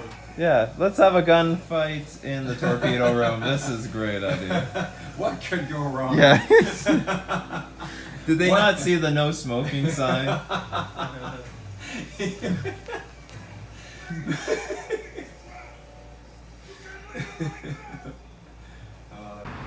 So it's day 3 for us because we started on Friday. And now we're going to go to the side events. Day 2 Dryden is going to try to exchange a regular event voucher plus $20 to get into the double up event. That's what you're trying to do. Yeah, that's it. Yeah, that's definitely swindling. It's not swindling. Well, you got swindling. That's swindling. That's fine. This is a fair and equitable trade. Yeah. I'm paying them money. Shenanigan, you're trying to do something. I'm giving them 2 entries for a double. What are you giving him such a hard time? I know. I'm not giving It's just him the a hard camera's time. rolling. No, it's because earlier he was like, I gotta try it. What did you say? Haggle? Yeah, haggle. Well, yeah. Well, just in case they don't. Weasel my way. Yeah, and I was like, how are you gonna weasel your way? You're just gonna pay money and enter a tournament. And you're like, yeah, that's right. I didn't know there was some sort of shenanigans involved. There needs to be a negotiation. There's always some drama with Day 2 Dryden. Always. I'm gonna try. Even when he's trying to enter the tournament. Yeah. Let me play. Come on, let me play. I got a box of bulk I'm gonna try and get rid of. Oh yeah, Theros. Yeah, no, it's not Theros. It's got a lot of other things in it. I'll tell you right now, though, I'm glad I play a caveman deck because I am exhausted right now. Other than 3 damage to the face, I don't have much going on for. Sometimes 4. sometimes 4. But honestly, sometimes. That might actually help though. There's a lot of times when I find like an awkward way to get lethal when it's like you could just shoot them in the face 4 times. Oh yeah, that would work too. So this actually might. Oh. Hey, boop, ba-doop. This actually might benefit me. Like just kill the opponent. Just don't overthink it. Definitely don't have the ability to overthink this morning.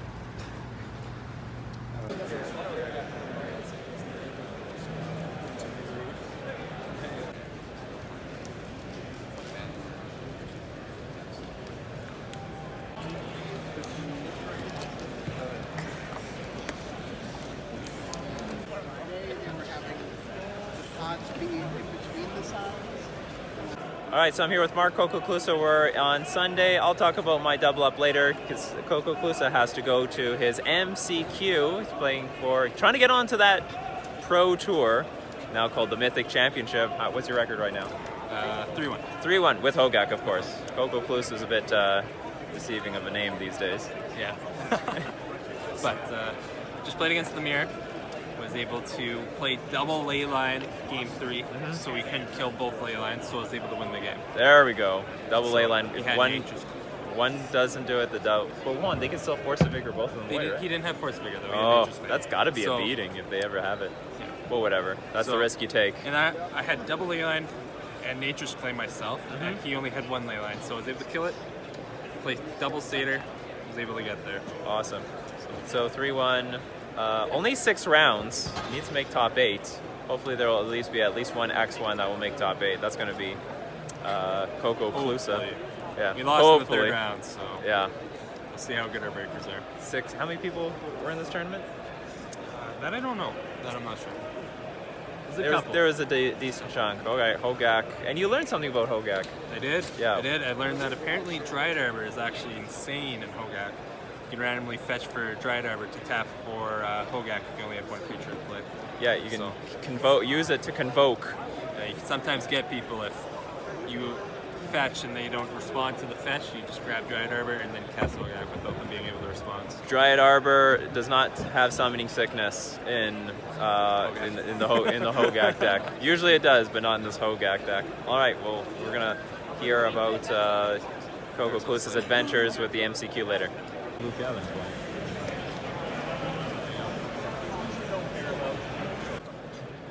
So I went 2-0 in the double up, which was worth another box of delicious Dominaria, going straight on the market, people. The matches were not that particularly easy though. Okay, so round 1 I'm up against Burn, which was not too bad. My opponent had sort of a normal start. They missed 1 Eidolon trigger, which helped me a lot. And I was able to stabilize against this Eidolon and Goblin Guide. I can't remember if I have Aether Vial out, but I don't think I do. I end up attacking them with creatures they elect not to block, and I just end up racing them as a result of this. However, in game 2, it wasn't even close. I go turn 1 Aether Vial into turn 2 Chalice of the Void. My opponent has 1 drops in hand, and they flood out from there. So whatever was in their hand before got locked up by Chalice, and all their draws were lands, and it was just an easy steamroll. I remember, however, I kept the vial on 1. I didn't put it up to 2 because I had to put Comena Speaker in play, followed up by another Comena Speaker, and so and then from there I could take it up. Now that was that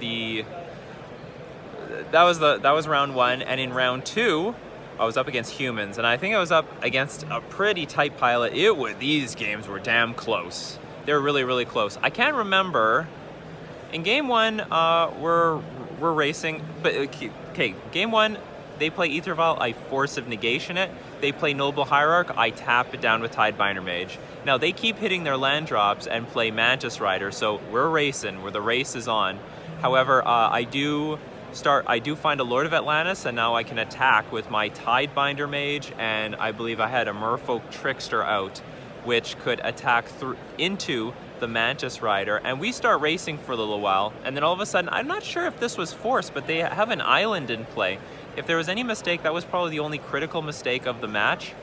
An island got played. I don't know if it was used or if it was mandatory, but it gave me Island Walk with my Lord of Atlantis, and it was the thing that did them in. I started attacking for 6 damage with my Island Walkers. I was able to Harbinger of the Tides, a I think it was a freebooter, and I also used a Merfolk Trickster to tap down the Mantis Rider to give me one more turn in order to win the game, and it was good enough. In game 2, I didn't have any Lords, actually. I played like turn 1 Kumenda Speaker, turn 2 Merfolk Trickster, turn 3 like Benthic Biomancer and Loot with it, and I was flooding out really hard in that game, but still made it a game with the creatures that I had in play. My opponent mulliganed a few times, so that evened things out. But ultimately, they got to a point, they had like 1 vial, 3 lands, and they just drew creatures from there on out. They did not have to worry about like, oh no, they didn't have 3 lands. They had like 2 lands and 1 Noble Hierarch. So they had enough mana sources for the entire game too. And even though I was flooding out, it was still a match, but ultimately all the gas that they kept drawing was enough to eventually beat me. And in game 3 was really nerve-wracking. We both have like, okay, I have like a pretty good hand. It wasn't even a Simic hand. It was like Tidebinder Mage, Merfolk Trickster, 2 Lords, Spreading Seas, and an Island and a Horizon Canopy. Waterlogged Grove. So I don't have any 1-drop, but I have an answer to a Noble Hierarch, and I also have an answer to a lot of other things that they could play. So I keep the hand. I'm a little nervous though, because I hate not having any 1-drop against humans, and I also hate playing at sorcery speed. But if my opponent has Noble Hierarch, I could possibly just steal the game right there. So I keep the hand. I don't think it's worth mulliganing. I go turn 1 Island Pass. They go turn 1 Ether Vial, so I'm not happy about seeing that. But then I draw an Ether Vial. So I have the option, do I play Lords or do I play the Ether Vial? I go with the Ether Vial. Let's play the Ether Vial. We need to catch up. It's like we're on the draw now, but whatever, we're going to do what we got to do. And we have this long game where they play like Noble Hierarch. I tap it down with the Tidebinder Mage. I have Lords. I play a Spreading Seas. We get to a point where my opponent's at 8 life or 9 life. They're at 9 life. I have a million creatures. I have like a lot of creatures on the board and 2 Lords. They have an Ether Vial at 3 and a lot of blockers. So they can't like Reflector Mage any Lord because I'll just vial it back in play on 2, and I have 2 Lords in play. So I swing for the win with the minimum number of creatures, like 3 creatures. If you Reflector Mage 1, that's fine. 2 of them are still going to win. But I need to leave blockers. Why? Because if my opponent plays Deputy of Detention on my Spreading Seas, then my opponent can crack back for the win if I attack with too many creatures. And that's exactly what happened. They played Deputy of Detention, take the Spreading Seas. And I'm like, oh my god, this game is still going on. They block a few creatures. They block 2 out of my 3 creatures. Take 4 damage. They took... Oh no, their life total was not 9 at this time. It was at 5. So they take... yeah, they were at 5. They take 4 damage, go down to 1. And they untap. And they don't have anything else to do. And I just happen to have more creatures in play than they do, because of like a Mutavault, and as a result, it was enough to win because they don't have enough blockers. They're at 1 life, so I end up winning that game. Turns out they probably could keep the game going if I was attacking with the Tidebinder Mage, and in retrospect, I should not have attacked with that Tidebinder Mage. That was a mistake because they could have double blocked the Tidebinder Mage and just traded 1 for 1. And that would unlock a Noble Hierarch, giving them a critical extra blocker to keep the game going. So I should not have attacked it with that Tidebinder Mage. There was no point there. I should have attacked with something else. I had like a Harbinger that was untapped. That was on blocking duty.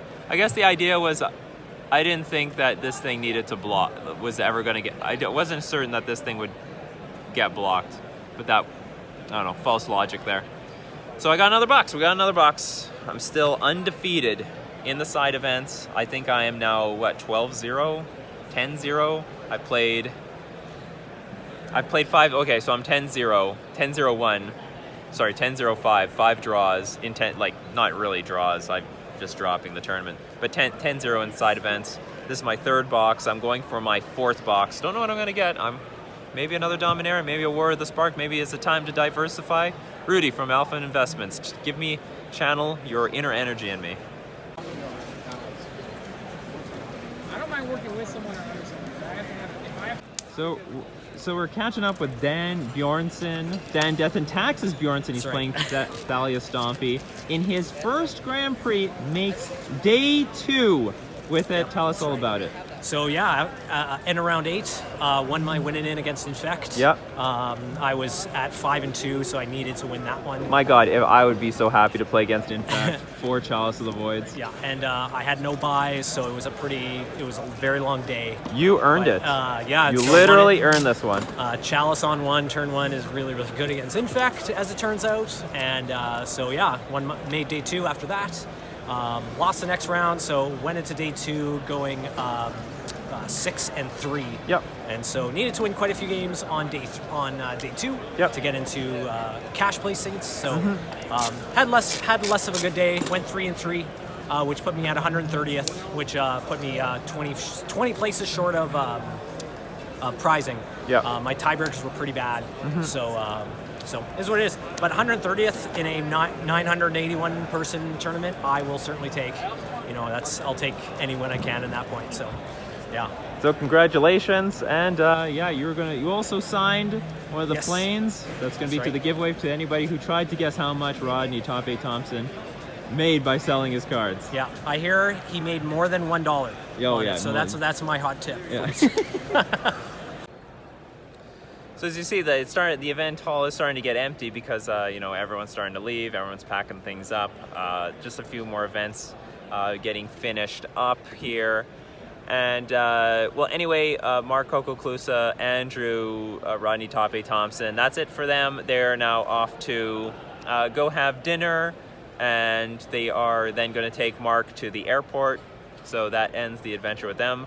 But my adventure is not done because I needed to do well in this tournament to join them for dinner because I have 300 tickets and I need 300 more to get a box. So the deal is they are going off to dinner without me, and I'm going to have to stay here and grind a little bit longer to get the 300 tickets I need to make a box, because there's a big difference between getting like a bunch of loose boosters and a box. It's like almost double in value. So that's what I am still here for. So how did I do? So I actually finally started losing in the side events. Things did not go my way. I lost to Jund. I think I lost 0-2, but I'm not sure. I think I actually won 1. Yeah, I think we went to 3 games, and what ended up happening, I can't remember the first 2 games. Game 1, I got eaten up by a Ren in 6. That wasn't too bad. I killed the Ren in 6. I was able to get back into the game, but the problem is there was a scavenging ooze that just ate up a million creatures. There was a pretty big attrition war, and unfortunately the scavenging ooze took over at some point. I really needed, I can't remember what I really needed, but I needed to get some lords at a particular point. I had like a bunch of tricksters, which were fine because I tricked Goyfs, but that wasn't enough to actually win. So I lose game 1, and in game 2, all I remember is I just got aggro. I spreading seized a Blood Crypt when they only had 1 forest out, so they couldn't do anything particularly special. They played Plague Engineer, but I'm able to Trickster it and Harbinger it back to their hand, then play Lords and really crack in for the win for a lot of damage. So I win game 2 pretty comfortably, but in game 3, I had like a pretty good hand. I had Benthic Biomancers, I had a bunch of Commander Speakers, but I had only 1 Merfolk Mistbinder. My opponent plays Plague Engineer, and I only have 1 Lord, and next turn they play a second Plague Engineer and wiped out 5 creatures that I had on the battlefield. And basically I couldn't come back from that. I just lost to 2 Plague Engineers in play. Anyway, I think there's a lot of people that are like, Nikachu, why aren't you playing Dismember? This is a way of dealing with those double Plague Engineered situations. But they don't happen that often, in my opinion. They just don't happen. They're rare. If I'm going to lose like that, then I'm just going to lose. That's fine. I'm just going to take it. And sometimes I have like two Lords in play can survive 2 Plague Engineers. So I don't think it's necessary to bring in put Dismember in the deck just for the Plague Engineer situation, especially since people are shaving on the Plague Engineers. They're going down to 1, they're going down to 2. It's not as many as it was before. So they have to get lucky for them to have the Plague Engineers, and they have to be not necessarily lucky, but I can still beat it with 2 or more Lords in play. So I lose against Jund, and then my round 2 opponent was playing like a Doubling Season Planeswalker deck. And the only point is to play Doubling Season, get a Planeswalker in play, and then ultimate it, because it will get double the loyalty counter, so you can go straight to the ultimate. And then from there, you have some win condition of some sort. So in game 1, it's super long and grindy, and they have a bunch of planeswalkers, and I kill a lot of them with my lords. It's hard to really crack in for a ton of damage. They had Tameo that was tapping down my creatures, and they also had a lot of blockers in the form of mana dorks, tons of mana dorks. So I'm killing off all the planeswalkers, and eventually I'm trying to kill them for the win, but it does not work. They have enough life to go doubling season into Jace Architect of Thought. It gets to immediately ultimate, and then I scooped there. I didn't know exactly how I was going to lose, but I just was certain I was going to lose. Game 2, I just rolled them. Turn 1, creature, lord. I Force of Negation 1, planeswalker. I probably didn't even need to do that. I just had a really good hand. And game 3, I have like a okay gold fishing hand, but no interaction. I keep it. It's like a 1-lander on the draw with Vial and Lords. It's like a good gold fishing hand, but it doesn't actually have any interaction. My opponent actually had a gold fish to turn 4 kill with Mana Dork on turn 1, 2 more Mana Dorks on turn 2, doubling season turn 3, and Jace Architect of Thought turn 4. And I was like, all right, I lose. Good game. So I scrubbed out of that event, 0-2. Finally there, I'm showing some signs of vulnerability with the Simic Merfolk deck. Not that I'm disappointed. I think Simic Merfolk has treated me very well this weekend. I have 3 boxes. 3 boxes with Simic Merfolk, and I didn't even play all the side events all weekend because I was playing in the Grand Prix. So anyway, I scrubbed out of that event, I dropped from it, and now I'm signed up into the last Modern event of the weekend. And the intention is to, earn enough ticks to get a box. If I go 2-0, I'll have 300. I can easily get a box, no problem. And then from there, if I don't, say I have 200 ticks, I'm going to try to bargain with some people, try to sell my promo lightning bolts for maybe like 100 ticks. Hopefully that can happen. So, that's it. And we are going to wait for the last Modern event. Oh my god, you gotta be kidding me. They ate my muffin. Okay, so my last event went fantastic. This is the last day of our trip. My last event, I just played 2 rounds because I went 2-0 again. So in the end of the weekend, I was 12 wins, 2 losses, and 6 draws. Amazing. Which earned me another box. For my 4th box, we got 4 boxes here. I got 3 Dominaria, 1 War of the Spark, a beautiful haul after the weekend. I did not make day 2 of the GP, but I'm not coming home empty-handed either. This was a great haul for the weekend, just like I did in Taiwan. Anyway, so that was fantastic. The games were they were pretty nerve-wracking, but the one against Fairies, I guess, was okay. I was up against Blue-Black Fairies, which was like a real Fairies deck. It played like Spellstutter Sprite, Mistbind Clique, the Fairy Seer, so that new 1-drop that scries 2. So but it was still of a controlling build, but still it was still a Fairies deck. And the ultimate problem is that they can't block my Island Walk creatures, and that was ultimately that helped me win both matches. In match 2, I had a lot of trouble against a Phoenix deck. I was up against Izzet Phoenix, and I won 1 match. Just from playing creatures. I think maybe I bounced a thing in the ice, I'm not sure. I lost 1 because I couldn't deal with 3 Phoenixes in the air. Then in the 3rd match, it was the nerve-wracking one because I had a handful of 1-drops. I play a 1-drop and I draw Chalice of the Void, and I have a decision. Do I play my 1-drops or do I play Chalice? I decide to play Chalice on 1, locking out 2 cards from my hand. It's not forever. If I draw Cavern of Souls, I'm back in the game. But anyway, that's not what happened.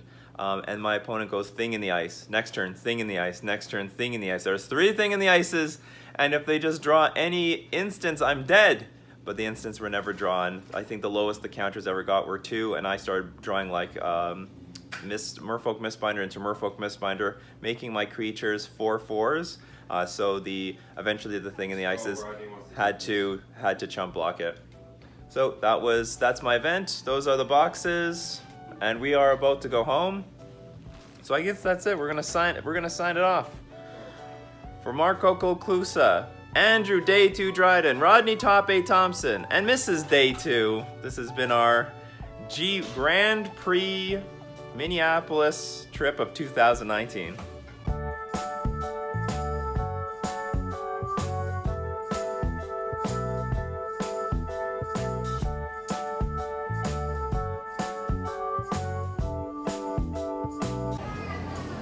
So we're at a local Target.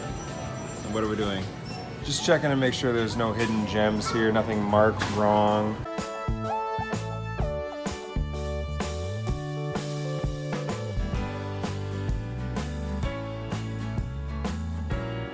$3 modern. What is Horizons this? Pass. Is there anything attached? Oh, there is a little something attached to it. Can't see.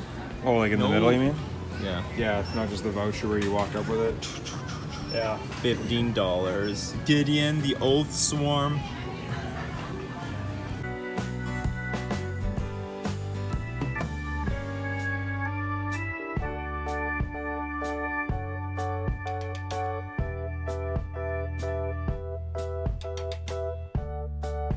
I think usually they're pretty So- good about not making mistakes with this stuff. This is where these sleeves come from.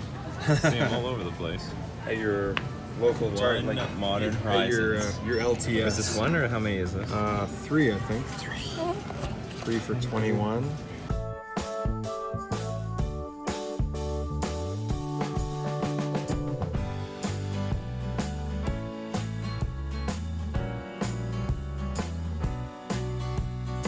So it's better than paying $8 per.